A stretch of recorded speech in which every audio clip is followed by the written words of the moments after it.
What in your, dealing with patients and dealing with whether they want to lose weight, optimize percent muscle, optimize performance, what have you found? Have you found any particular diet? Do you use multiple different types of diets? The timing of eating? What are a few little pearls on diet, timing, and those things that you've seen clients have success with?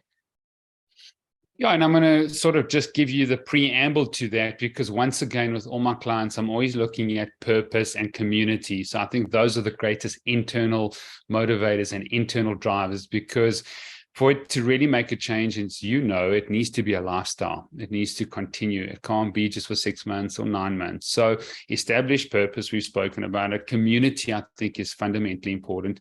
Who are the people that love you, accept you? Who are the people that value you?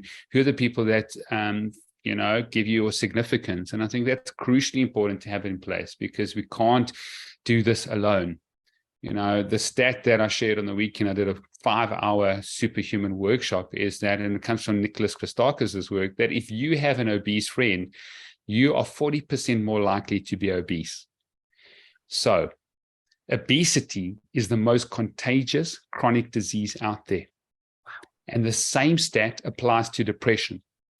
Now, for you listening out there, I'm not fat shaming you. I've been fat shamed for a lot of my life till I was 18 years old, until I went to medical school and I made the changes. It was horrible. It was painful. And I'm still working through it many times, because my old school friends that I still see sometimes when we do reunions and say, "Hey, Bubbles, how's it going? Bubbles, what's happening with you?"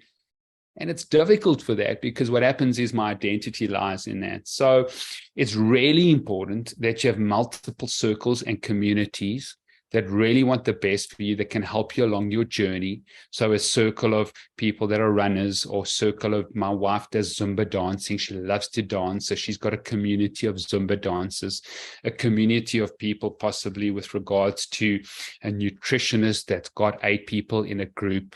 I think group therapy is so important to help you along the journey. So I could elaborate on community, and I'll leave it up to you, but purpose and community are 2 very strong pillars that Made to Thrive. I think they are fundamental internal drivers and internal motivators. Then the external motivators is how we get reward, often is through devices. So you've got a pedometer, or you've got an Apple Watch, and then you look at the numbers and then you get rewarded. So there's a fantastic medical aid or medical insurance company in South Africa that rewards you when you have healthy habits or healthy food. So you go to the grocery store, you buy certain foods, that gives you certain points, and in those points you can do whatever, get smoothies at the gym, or get cheap air tickets, or whatever there is. So now the external driver is reward, and Aristotle said clearly that we are teleological. We love the telos. The telos is the goal, so we get rewarded with goals. So 2 major internal drivers, and then an external driver that comes through the data. That's the framework we work on.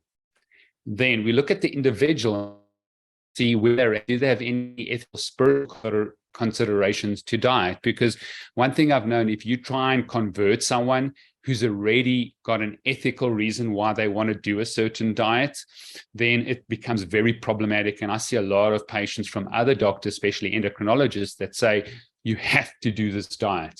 So for me, diet is based on a few pillars. Is number 1, does the person actually want to do this diet from an ethical and spiritual perspective? Number 2, how can we work within those parameters to ensure that we can have real nutrient-dense food? South Africa had a podcast with Dr. Zach Bush. I highly recommend you get him on.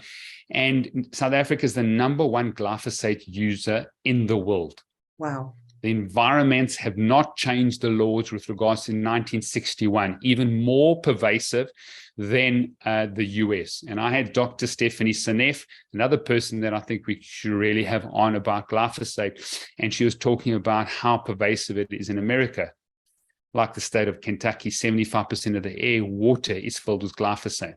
Right. But be that as it may, we need to really work with the individual and see where they're at with regards to their own dietary plan.